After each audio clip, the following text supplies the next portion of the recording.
Hello friends, आप सभी का एक बार फिर से स्वागत है गुरुकुल एजुकेशन क्लासेस पर। दोस्तों, आज का हमारा मैथमेटिक्स में टॉपिक रहने वाला है कोऑर्डिनेट ज्योमेट्री यानी कि निर्देशांक ज्यामिति। और दोस्तों, ये टॉपिक हम कर रहे हैं आर.एस. अग्रवाल से।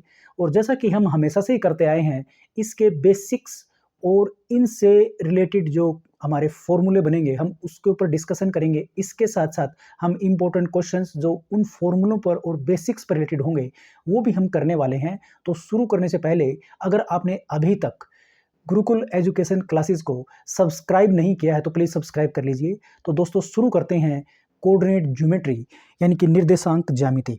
जैसा कि निर्देशांक ज्यामिति, पहले हम बेसिक के ऊपर जाएंगे। इसके जो बेसिक फैक्ट हमारे जो बनेंगे ना, बेसिक्स, वो क्या है। बेसिक्स का मतलब हमें निर्देशांक ज्यामिति से रिलेटेड ऐसी कौन सी बातें हैं या कौन से फॉर्मूले हैं जिनकी सहायता से हम आसानी से कोई भी इससे रिलेटेड क्वेश्चन हल कर सकते हैं।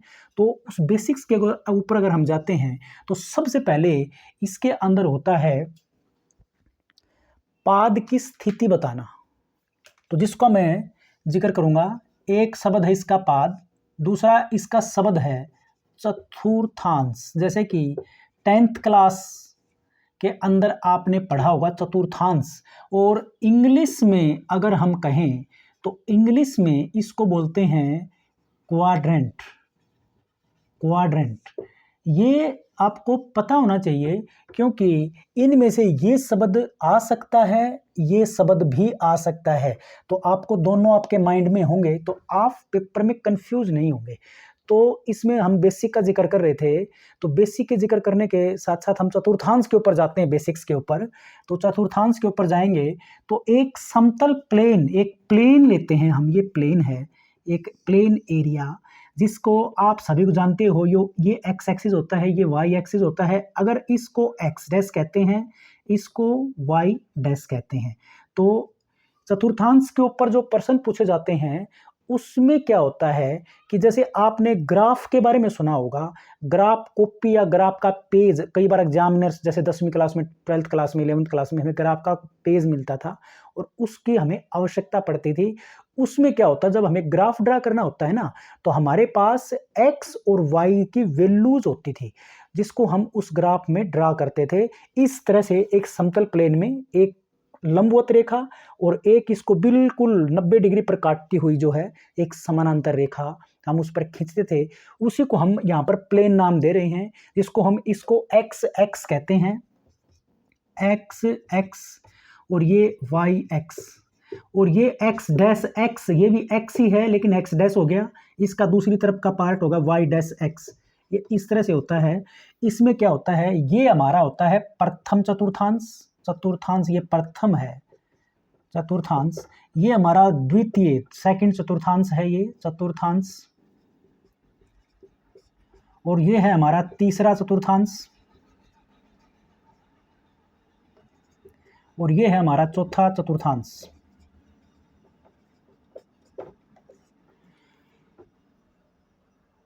पेपर में हमसे पूछा जाता है कि दिए गए जो x और y की वैल्यूज हैं, जिनको हम x coordinate and y coordinates के नाम से जानते हैं, x और y कोऑर्डिनेट्स, कि उन ये कौन से चतुर्थांश में जो है स्थापित हैं, कौन से चतुर्थांश में पढ़ने वाले हैं या कौन से पाद में ये होंगे। तो पहले चतुर्थांश में x और y, यानी कि अगर इस एरिया में आप ये एरिया जो देख रहे हो प्रथम चतुर्थांश वाला, इसमें कहीं पर भी x का मान और y का मान आप निकालोगे तो वो दोनों धनात्मक आएंगे, यानी कि बोथ पॉजिटिव होते हैं। इसमें दोनों धनात्मक होते हैं, बोथ पॉजिटिव और दोनों धनात्मक। इस चतुर्थांश में जो है x तो जो हो जाएगा नेगेटिव, बट y रहेगा इसमें पॉजिटिव। यानी कि ये चतुर्थांश जो है इसमें x और y की वैल्यूज के ऊपर अगर हम बात करें तो x तो रहेगा माइनस और y रहेगा इसमें प्लस। तो दूसरे में जो है x जो होगा वो नेगेटिव होगा और y जो होगा वो रहेगा पॉजिटिव। तीसरा चतुर्थांश जो है ना हमारा, तीसरा चतुर्थांश, इसमें x एंड y दोनों नेगेटिव होते हैं, minus and minus, both negative रहेंगे। चौथा चतुर्थांश जो होगा हमारा, इसके अंदर x पॉजिटिव होगा और y रहेगा नेगेटिव। यानी कि आपको ये अगर आप याद रख लेते हो तो आप प्रश्न को तुरंत बता दोगे। उदाहरण के तौर पर जैसे एक प्रश्न दिया गया है, इसमें यह पूछा कि -4 और 7 का पाद या चतुर्थांश क्या होगा। तो याद रखने वाली बात यह है कि ये जो कोऑर्डिनेट आपको दिए गए हैं, इसमें हमेशा x की वैल्यू जो है, x एक्सिस के ऊपर x की वैल्यू जो होगी वो पहले होगी, y की वैल्यू होगी बाद में। तो यहाँ पर ये जो वैल्यू है ये x की है और ये y की वैल्यू है। तो यानी कि x तो है नेगेटिव और y क्या है, पॉजिटिव। तो x नेगेटिव और y पॉजिटिव किस में होता है, सेकंड चतुर्थांश में। तो ये सेकंड चतुर्थांश में या सेकंड क्वाड्रेंट में या दूसरे पाद में पड़ेगा। ऐसे ही जैसे एक एग्जांपल दिया उसने, -3 और -8, ये देखो इसमें बोथ नेगेटिव, x भी नेगेटिव y भी नेगेटिव, और ये होता है तीसरे चतुर्थांश में, जैसा कि हमने जिक्र किया था, दोनों नेगेटिव। पहले वाला x के लिए है, दूसरे वाला y के लिए है। तो ये दोनों नेगेटिव हैं यहाँ पर, तो ये पढ़ेंगे तीसरे चतुर्थांश में। और इसके साथ साथ दूसरा, इसके बाद में नेक्स्ट इसका एक पार्ट और दिया, 5 - 3, यानी कि इस वैल्यू से आप क्या समझते हो, ये x की वैल्यू, ये y की वैल्यू, यानी कि x पॉजिटिव, x पहला जो x की वैल्यू है वो पॉजिटिव है और ये दूसरे वाली ये पॉजिटिव और दूसरे वाली नेगेटिव। मतलब y नेगेटिव किस में होता है, x पॉजिटिव किस में होता है, वो होता है चौथे वाले चतुर्थांश में। यानी कि इसमें x पॉजिटिव होता है और y नेगेटिव, जैसा कि आप देख रहे होगे। तो ये याद रखने वाला था। इसके बाद में एक दिया गया है 2 और 5, यानी कि बोथ पॉजिटिव, पहला भी पॉजिटिव और दूसरा भी पॉजिटिव, बोथ पॉजिटिव। दोनों पॉजिटिव कौन से वाले में होते हैं, पहले चतुर्थांश में। तो आप ऐसे इस तरह से बता सकते हो, चतुर्थांश और पाद एक ही बात है, आपको कंफ्यूज होने की आवश्यकता नहीं है, इंग्लिश में क्वाड्रेंट। तो एक तो ये था हमारा बेसिक, और इसके ऊपर मैंने एक क्वेश्चन भी करा दिया आपको। अगला दूसरा इसमें याद रखने वाली बात क्या है कि आपको दो निर्देशांकों के बीच की दूरी ज्ञात करनी हो। जैसे कि आपको मैं बेसिक के ऊपर हम जिक्र कर रहे हैं, तो जैसे कि आप ये x एक्सिस मानते हो, ये y x मानते हो, इन चारों के चारों चतुर्थांशों में आपको कहीं पर भी कोई भी पॉइंट, कोई भी 2 पॉइंट दे दिए जाएं, 2 बिंदु दे दिए जाएं कहीं पर भी, उदाहरण के लिए जैसे P बिंदु यहां पर दिया और Q बिंदु यहां पर दिया, तो आप ऐसे ही P या Q ऐसे नहीं मान सकते कि P और Q ऐसे ही दे दिया, नहीं, इनका कोई ना कोई निर्देशांक होगा। निर्देशांक के बारे में आप जानते हो, तो x मतलब P जो होगा इसके कोई ना कोई निर्देशांक होंगे, जैसे x1 और y1। मतलब x1 और y1 क्यों लिया, क्योंकि q का फिर हम x2 और y2 ले लेंगे। कहने का तात्पर्य ये है कि x की और y की वैल्यू p और q बिंदुओं पर जो निर्देशांक होंगे p और q के, वो ये हो सकते हैं। मतलब हमारे पास यहाँ पर एक जनरल फॉर्मूला बनाने के लिए हमने x1 y1 और x2 y2 माना। अब इनकी हेल्प से आप इस p बिंदु और इस Q बिंदु के बीच की दूरी निकाल सकते हो। ये P और Q कहीं पर भी हो सकते हैं, एक सेम क्वाड्रेंट में हो सकते हैं, अलग अलग क्वाड्रेंट में हो सकते हैं। तो फॉर्मूला हमारा वही रहेगा जिसको हम दूरी के नाम से जानते हैं, यानी कि PQ दूरी PQ निकालने का जो फॉर्मूला बनेगा वो क्या बनेगा कि P और Q। अब याद रखने वाली बात यह है कि जरूरी नहीं है कि आप फार्मूले के अकॉर्डिंग चलें। फार्मूला क्या है कि जैसे मैंने फार्मूला बनाया x1 minus x2 square plus y1 minus y2 square और इसका स्क्वायर रूट। देखो ये फार्मूला आपने देखा होगा, PQ का क्या मतलब है, ये दूरी निकालने का फार्मूला है ये। यानी कि P और Q के बीच की डिस्टेंस निकालने का फार्मूला क्या है, यानी कि x1 और x2 का अंतर का वर्ग जमा y कोऑर्डिनेट्स जो हैं, y की वैल्यू जो होंगी y1 और y2 के अंतर का वर्ग का जोड़ का वर्गमूल अगर हम कर देंगे तो इस P और Q के बीच की दूरी आप निकाल सकते हो। और देखो मैं ये कहूँगा कि हर चीज़ का कोई ना कोई कारण होता है, इसको हमने जो है मैथमेटिकल कैलकुलेशन से ही निकाला है, वो हम सीखेंगे नहीं क्योंकि हमें आवश्यकता नहीं है यहाँ पर खास करके। तो PQ आपने निकाला तो पी क्यू आपका निकल चुका है इस फार्मूले की हेल्प से। तो क्या आप ऐसे नहीं कर सकते, x2 माइनस x1 का square plus y2 minus y1 का स्क्वायर, इसका वर्गमूल कर देंगे तो क्या गलत आएगा? नहीं आएगा, ये भी ठीक है। हमारा मेन मकसद क्या है? हमारा मेन मकसद है कि दोनों के निर्देशांकों के x वाले और y वालों का अलग अलग अंतर और उसका वर्ग। माइनस और प्लस का फर्क आएगा, बट स्क्वायर करने से ना आपको तो पता ही होगा किसी भी संख्या का, चाहे वो धनात्मक संख्या हो चाहे वो ऋणात्मक संख्या हो, भाई 3 का वर्ग तो 9 होता है, तो -3 का वर्ग भी तो 9 ही होता है। तो उससे कोई इफेक्ट नहीं पड़ने वाला कि कौन से वाले निर्देशांक में से आप कौन से वाला घटा रहे हो। बट ये बात ध्यान रखने की है, x वाले में से x का घटेगा, y वाले में से y का। आप ऐसे नहीं कर सकते कि x वाले में से y घटा दिया, y वाले में से x घटा दिया, आप ऐसे नहीं कर सकते, तो कोई फर्क नहीं पड़ेगा। तो दो चीजें हो गई हमारे लिए, हमारे जो हमने जो सीखी हैं अभी। एक तो हमने चतुर्थांश बताना, दूसरा दो बिंदुओं के बीच की दूरी, जब दो बिंदुओं के निर्देशांक दिए गए हों, कोऑर्डिनेट्स दिए गए हों, तो उनके बीच की दूरी आप इस फार्मूले की सहायता से निकाल सकते हो। और जैसे कि इसका एक उदाहरण हम ले लेते हैं, जैसे कि एक प्रश्न दिया गया है कि बिंदुओं ए, एक बिंदु ए है, जैसे वो ए बिंदु ये है। देखो मैं इसको क्लियर करूंगा आपको क्या है। देखो पहले मैं बिंदु लिख देता हूं। बिंदु क्या है? बिंदु है ए -3 और 6, और दूसरा बिंदु है बी, और बी के निर्देशांक क्या है? 3 और -6। ये कहता है कि ए बी ज्ञात कीजिए, या बिंदुओं के बीच की दूरी ज्ञात करनी है। इन दोनों के बीच की दूरी ज्ञात करने का मतलब है कि ए बी ज्ञात करना है। तो देखो पहले हम ये कोऑर्डिनेट्स इसके ऊपर बना लेते हैं, X and Y, X dash Y dash. ये है जैसे -3 और +6 का मतलब है एक्स की वैल्यू माइनस की, वाई की वैल्यू प्लस की, और वो होता है सेकंड क्वाड्रेंट में। ये यानी कि ए बिंदु जो हमारा है वो यहां है, -3 और 6। ये प्रॉपर तो नहीं है, बट हमें ये पता है कि ये इस कोऑर्डिनेट में पड़ेगा। दूसरा बिंदु हमारा बी है, जिसका एक्स तो है पॉजिटिव, और y जो है, y कोऑर्डिनेट जो है वो माइनस का है, और वो होता है हमारा चौथे कोऑर्डिनेट्स में।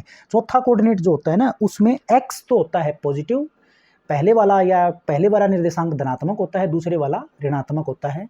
तो हमारा b जो है ना, इसके अंदर पड़ेगा ये 3 और -6। तो ये बिंदु और ये बिंदु जो है, इसको मिलाएंगे, इसको मिला देते हैं, इसको इस तरह से, ये ऐसे मिला देते हैं, इसको ऐसे।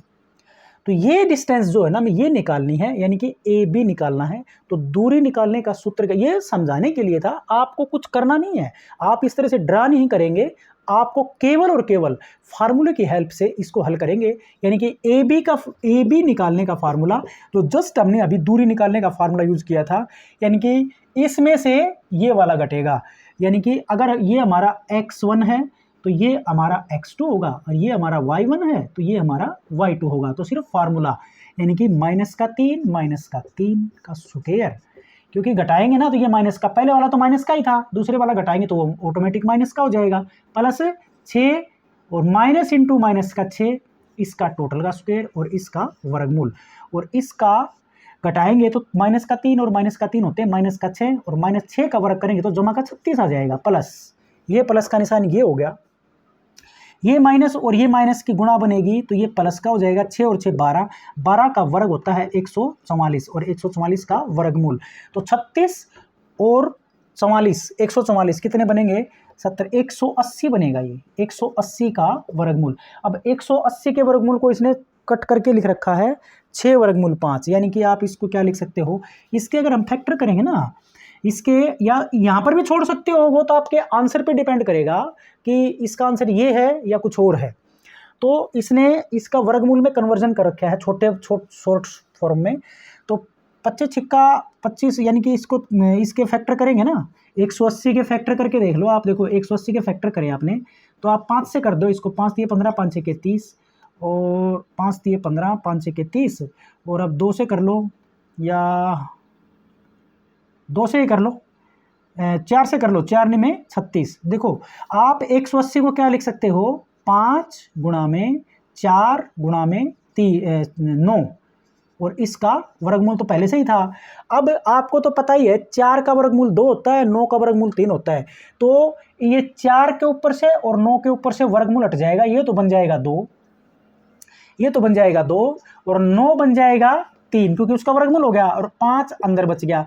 2 की 3 से गुणा करेंगे तो आएगा 6, यानी कि 6 वर्गमूल 5। इकाई लिख सकते हो आप। इकाई क्यों लिखते हैं?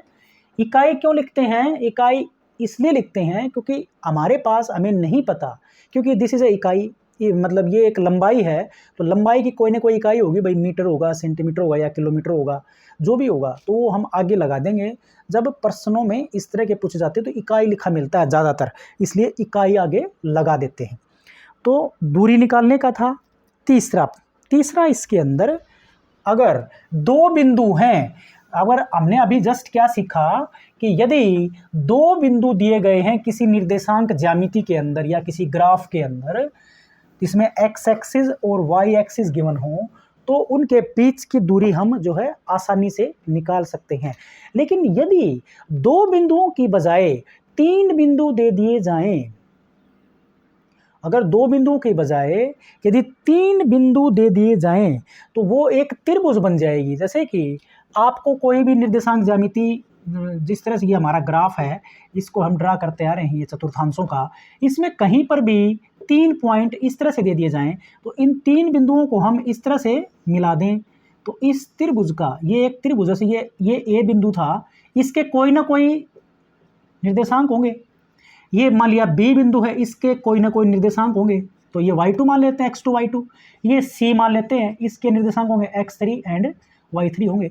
तो हम जो है इस त्रिभुज के जो 3 बिंदु हैं, इन 3 बिंदुओं की सहायता से इस त्रिभुज का क्षेत्रफल ज्ञात कर सकते हैं और इसका क्षेत्रफल निकालने का जो फॉर्मूला होगा वो आपको रखना पड़ेगा याद।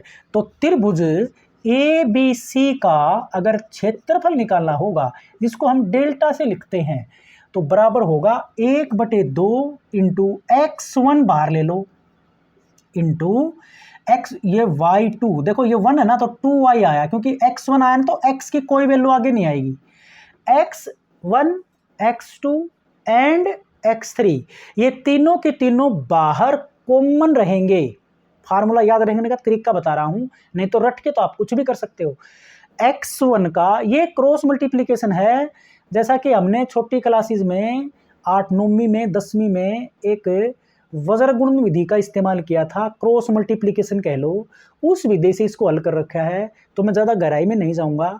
आपको क्या करना है कि x1 x2 और x3 को ऑलवेज कॉमन रखना है। तो मैं देखो यहाँ क्लियर लिख देता हूँ इसको, डेल्टा निकालने का फार्मूला 1/2 तो लिखना ही है, x1 रहेगा बाहर, तो यहाँ पर 1 आया ना तो 2 वाला स्टेप y का आएगा, y2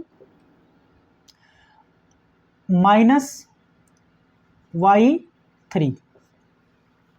पहला स्टेप आपका ये बनेगा y2, अगर y2 है तो इससे आगे वाला 3 नंबर बनेगा प्लस, इसके बाद में यहाँ पे मैं लगाऊंगा स्क्वायर ब्रैकेट, क्योंकि ये 1/2 टोटल की मल्टीप्लाई में आएगा।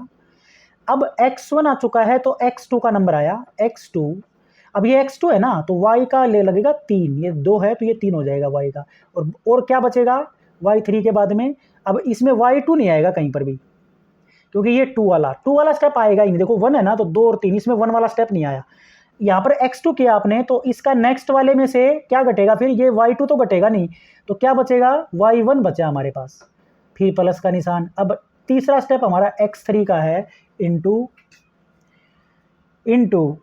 क्या बचा हमारे पास, x3 निकालेंगे तो y1 बचा ना, y1, और क्या घटेगा इसमें से y2, ये घट जाएगा y1 माइनस y2। तो ये जो है आपका फार्मूला बन जाता है y2 माइनस y3 और y3 minus y1 and y1 minus y2। तो आप ये फार्मूला लगा करके, इस फार्मूले की हेल्प से इस त्रिभुज का क्षेत्रफल बिल्कुल आसानी से याद रख सकते हो। इसके साथ साथ इसी फार्मूले से आप एक चीज और याद रख सकते हो। आपने ना एक शब्द सुना होगा संरेख, इस किताब में संरेख का बना रखा है समरेख, समरेख लिखा हुआ है, ये मेरा आगे कभी नहीं आया, बट ये आया संरेख। इसका होता है कोलिनियर। कोलिनियर का क्या मतलब होता है, या संरेख, या फिर इसकी लैंग्वेज में समरेख। इसका मतलब ये है कि ये जो त्रिभुज के तीनों बिंदु अगर इस तरह से ना हो करके एक ही रेखा में स्थित होते, यानी कि एक ही सीध में स्थित होते, तो क्या होता, त्रिभुज का क्षेत्रफल क्या हो जाएगा, 0। यानी कि तीनों पॉइंट्स या जो जिसके निर्देशांक x1 x2 y1 y2 and x1 y क्या था, x1 y1 x2 y2 and x3 y3, जिनके निर्देशांक ये जो गिवन है, जो मैंने अभी जस्ट रिपीट किए, ए के लिए, बी के लिए और सी के लिए, इनके ये तीनों बिंदु समरेख या सररेख या इंग्लिश में कोलिनियर कब होंगे, जब इन तीनों बिंदुओं का क्षेत्रफल 0 आए। यानी कि हमने अभी अभी जस्ट एक क्षेत्रफल का फार्मूला निकाला था, यदि डेल्टा का मान 0 हो जाए, या फिर दूसरी भाषा में ये कह लो कि ये 0 कब होगा, कि इस टोटल के बराबर मैं 0 कह दूं, तो 0 कहोगे तो ये 1/2 है ना, इस तरफ जाके 0 हो जाएगा, तो ये आप ये भी हट जाएगा। तो यानी कि x1 into y2 minus y3 plus x2 into y3 minus y1 plus x3 into y1 minus y2, इसका मान किसके बराबर होगा, 0 के बराबर होगा। तो ये तीनों बिंदु क्या हो जाएंगे, संरेख या समरेख या कोलिनियर हो जाएंगे। तो हम जो है ना, इन दोनों का इस फार्मूले की सहायता से जो है एक प्रश्न हल कर लेते हैं। वो कहता ये है कि सिद्ध कीजिए, कि सिद्ध करना है कि एक ए बिंदु के ऊपर -3 और 0 है, ए पर क्या है, -3 और 0। तो ये मैं जैसे कि अब ये त्रिभुज तो मैंने तो थोड़ी अलग बन गई है, अगर वैसे हम नॉर्मली एक त्रिभुज ऐसे बना लेते हैं ताकि हमें क्वाड्रेंट का ध्यान नहीं रखना पड़े, क्योंकि क्वाड्रेंट का बताने का हमारा यहाँ पर कोई बेनिफिट हमें मिलने वाला नहीं है, तो डायरेक्ट हम फार्मूला अप्लाई करेंगे। तो कहता है कि एक बिंदु ए, इसका कोई ए बिंदु ये मान लिया जैसे, या फिर इसको मान लो, चाहिए ए बिंदु इसको मान लो।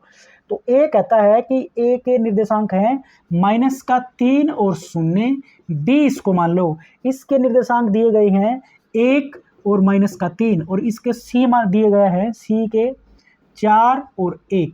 ये निर्देशांक किसी त्रिभुज के दिए गए हैं, 3 बिंदुओं के उस त्रिभुज के। वो कहता है कि सिद्ध कीजिए कि ये एक समद्वि बाहु है।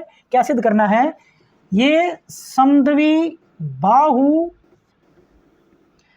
समकोण त्रिभुज है। भाई समद्वि बाहु का तो आपको आप जानते ही हो, समद्वि बाहु क्या होता है, वो त्रिभुज जिसकी दो भुजाएं, कोई दो भुजाएं बराबर हो। और समकोण त्रिभुज क्या होती है कि कोई दो भुजाओं के बीच का कोण जो है वो 90 डिग्री का होगा। अब कोण के बारे में तो हम नहीं बता सकते ना डायरेक्ट, तो हम इसके ऊपर पाइथागोरस प्रमेय की सहायता से सिद्ध कर लेंगे कि क्या ये समकोण त्रिभुज है या फिर नहीं है।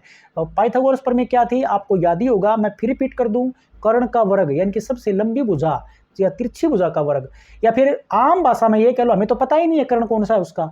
तो किसी भी त्रिभुज की दो भुजाओं के वर्गों का जोड़ यदि किसी उसकी तीसरी भुजा के वर्ग के बराबर है तो वो एक समकोण त्रिभुज है, इसलिए वो क्या सिद्ध हो जाएगी, वो एक समकोण त्रिभुज सिद्ध हो जाएगी। तो पहले हमारा क्या काम रहेगा, त्रिभुज की तीनों भुजाओं की लंबाई ज्ञात करना, और वो त्रिभुज की तीनों भुजाओं की लंबाई कौन से फार्मूले से निकलेंगी, जो हमने डिस्कशन किया था, दो पॉइंटों के या दो बिंदुओं के बीच की दूरी का फार्मूला पी क्यू का लगा लो। यहाँ पर क्या निकालना पड़ेगा, तीनों बिंदुओं के बीच की दूरी के लिए दूरी का फार्मूला लगाना पड़ेगा, और वो क्या था हम जिक्र कर चुके हैं। यानी कि पहले हम ए बी निकालेंगे, बी सी भी निकालेंगे और सी ए भी निकालेंगे, ये तीनों के तीनों निकालेंगे। ए बी निकालेंगे ना, तो ये आएगा -3 -1 का वर्ग प्लस 0 -3 का वर्ग का वर्गमूल, और ये -3 -1 -4 का वर्ग 16, और ये प्लस का 9 और इसका वर्गमूल 16 और 9 होते हैं 25, 25 का वर्गमूल क्या होता है 5, ये 5 आया। BC निकालो, अब निकाल लेंगे हम BC, और BC निकालेंगे ना तो ये किसके बराबर आएगा, 1 -4 का वर्ग प्लस -3 -1 का वर्ग और इसका वर्गमूल। 1 -4 है, -3 का वर्ग होता है 9 प्लस 4 का वर्ग होता है 16 का वर्गमूल, तो ये भी 25 आया। 25 का क्या हो जाएगा 5। अब हम निकालेंगे CA निकालेंगे तो -3 -4 का वर्ग और प्लस में 0 -1 का वर्ग का वर्गमूल, और ये बराबर आ जाएगा -7 का वर्ग हो जाएगा 49, और ये प्लस का 1 हो जाएगा और इसका वर्गमूल, तो ये वर्गमूल 50 आएगा, जाहिर सी बात है। तो वर्गमूल 50 को आप क्या लिख सकते हो, यहाँ पर भी छोड़ दो ना, तो क्या फर्क पड़ जाएगा, कोई फर्क नहीं पड़ने वाला, ये वर्गमूल 50 आ गया। तो हमने क्या बताया था इसमें कि ये एक समद्विबाहु त्रिभुज तो है। क्यों है समद्विबाहु त्रिभुज? क्योंकि दो भुजाएं ए बी और बी सी ये बराबर हैं, ये भुजाएं दोनों क्या हैं, बराबर हैं। ए बी बराबर, क्योंकि ए बी बराबर बी सी हैं, यानी कि ए बी और बी सी ये दो भुजाएं इसकी बराबर हैं। तीसरी भुजा जो है वो वर्गमूल 50 आई है, तो ये समद्वि तो हो गई, लेकिन क्या ये समकोण त्रिभुज है? तो इसका पता हम कैसे करेंगे, वही वाला पाइथागोरस प्रमेय लगा करके हम पता कर लेंगे। इसका सुकेर निकालो, यानी कि देखो ए बी का सुकेर निकाल लो। ए बी का सुकेर क्या होगा, 5 का वर्ग यानी कि 25 आएगा। बी सी का स्क्वायर निकालेंगे तो 5 का स्क्वायर क्या आएगा, ये भी 25 आएगा। और तीसरी भुजा हमारी सी ए थी, सी ए का स्क्वायर निकालो, वो वर्गमूल 50 का वर्ग करना पड़ेगा, तो ये वर्ग 50 आएगा। तो 5 का वर्ग 25 आया, और ये एक भुजा का वर्ग क्या आया, 25, दूसरी भुजा का वर्ग क्या आया, ये भी 25 आया, और तीसरी भुजा का जोड़ क्या आया, 50। तो देखो आप, ए बी का स्क्वायर जमा बी सी का स्क्वायर बराबर किसके आएगा, सी ए या ए सी का स्क्वायर के बराबर आ जाएगा। तो ये एक समकोण त्रिभुज बन जाएगी, क्योंकि इस पर पाइथागोरस प्रमेय लागू होती है। कैसे, ए बी का स्क्वायर किसके बराबर है, 25 के बराबर, तो 25, और बी सी का वर्ग क्या है, यही 25 है, तो 25 और 25 क्या होते हैं, 50। ये पहले से ही 50 हमारी आ रखी है, क्योंकि वर्गमूल 50 था ना, वर्ग करने से 50 मिला। तो त्रिभुज की कोई दो भुजाओं के वर्गों का जोड़ उसकी तीसरी भुजा के वर्ग के बराबर है, इसलिए ये एक पाइथागोरस प्रमेय को संतुष्ट करती है, इसलिए ये एक समकोण त्रिभुज है। और ये समद्विबाहु त्रिभुज भी है, क्योंकि इसकी दो भुजाएं बराबर हैं, जो कि 5-5 आई थी। तो हमारा ये क्लियरेंस पूरा हो जाता है।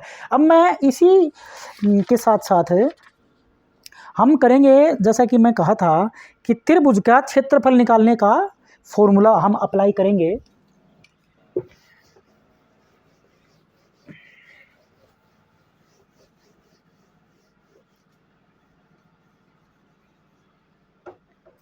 इस त्रिभुज का क्षेत्रफल हम निकाल सकते थे, बाकी 1% जो है वो अलग से दिया गया है।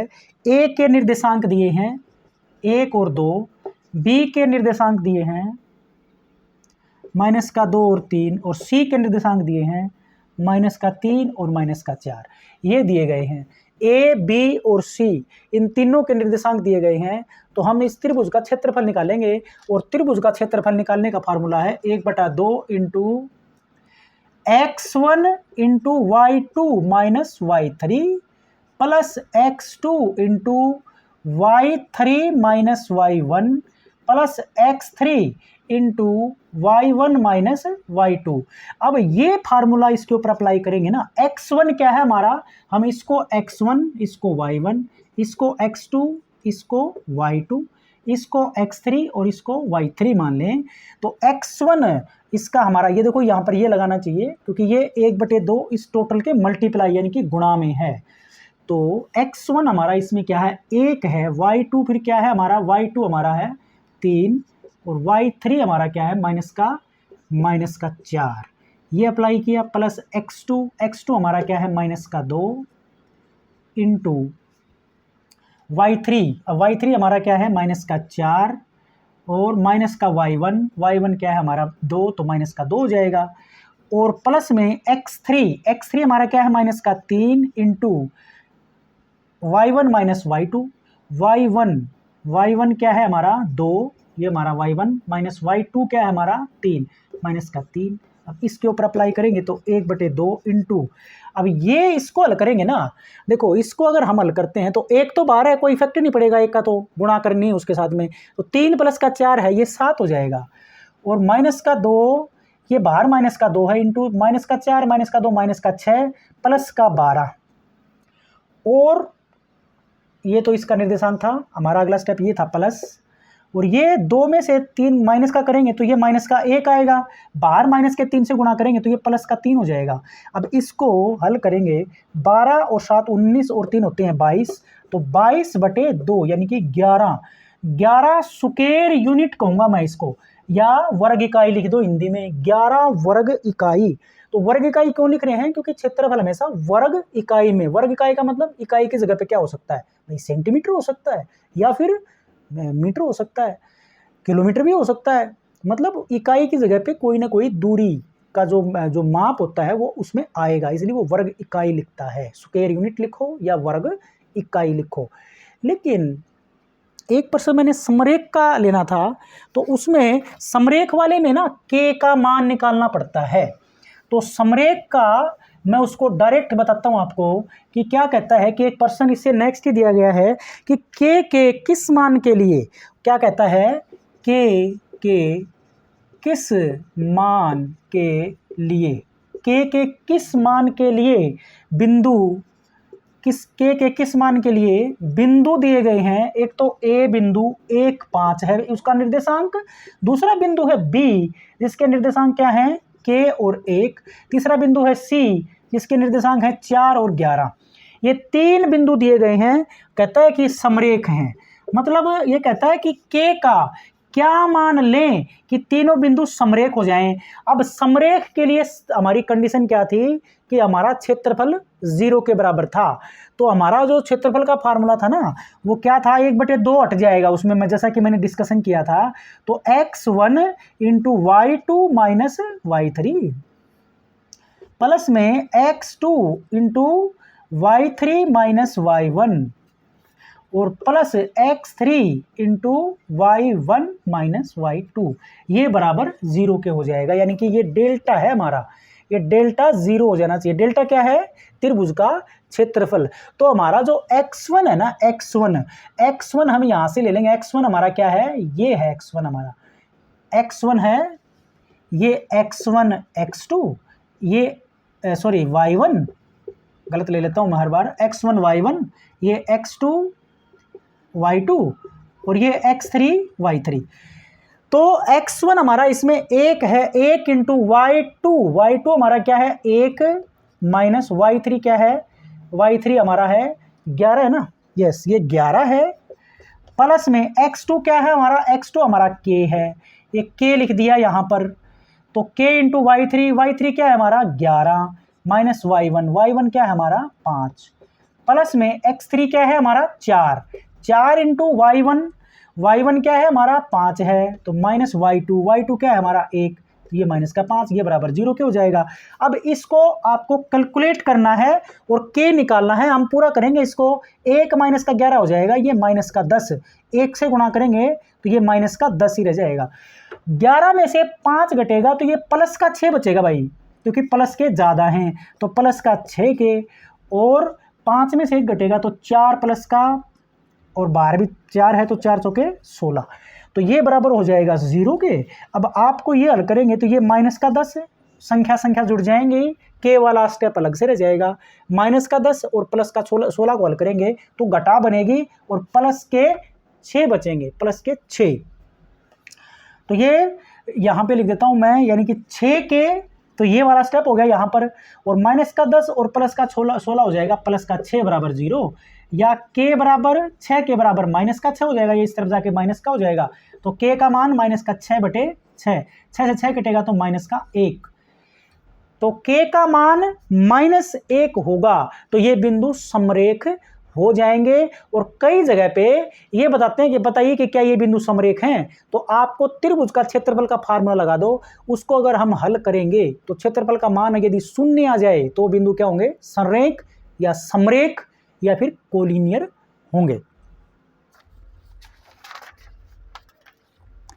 तो आज के वीडियो में मैंने ये 50% ये टॉपिक कंप्लीट हो गया। इसका जो नेक्स्ट वीडियो हम बनाने वाले हैं उसमें हमारा बचेगा कि यदि किसी भी निर्देशांक, मतलब कोई निर्देशांक किसी भुजा के लिए दे रखे हों, अगर उस भुजा को कोई बिंदु किसी अनुपात में विभाजित कर दे तो उसके निर्देशांक क्या होंगे, निर्देशांक निकालना, उस बिंदु के निर्देशांक निकालना, यानी कि जो बिंदु उसको m अनुपात n में विभाजित कर देगा उस बिंदु के निर्देशांक ज्ञात करना, मध्य बिंदु के निर्देशांक ज्ञात करना, और इसके साथ साथ किसी त्रिभुज के तीनों भुजाओं, तीनों जहाँ पर दो शीर्ष कहेंगे ना, जिसको हम शीर्ष कहते हैं, उन शीर्षों के निर्देशांक अगर दिए गए हों तो उस त्रिभुज का केंद्रक के निर्देशांक क्या होंगे, केंद्रक का मान ज्ञात करना। और चतुर्भुज के ऊपर भी कुछ प्रश्न बनेंगे, हम उसको भी हल करेंगे नेक्स्ट वीडियो में। और रैखिक समीकरण, रेखीय समीकरण यानी कि रेखाओं के समीकरण क्या क्या बनेंगे उनका जिक्र भी हम करने वाले हैं। तो आशा करता हूं दोस्तों ये वीडियो पसंद आया होगा। तो मिलते हैं हम नेक्स्ट वीडियो में। चैनल को सब्सक्राइब नहीं किया तो प्लीज़ गुरुकुल एजुकेशन क्लासेस को जरूर सब्सक्राइब करें। Thanks for watching.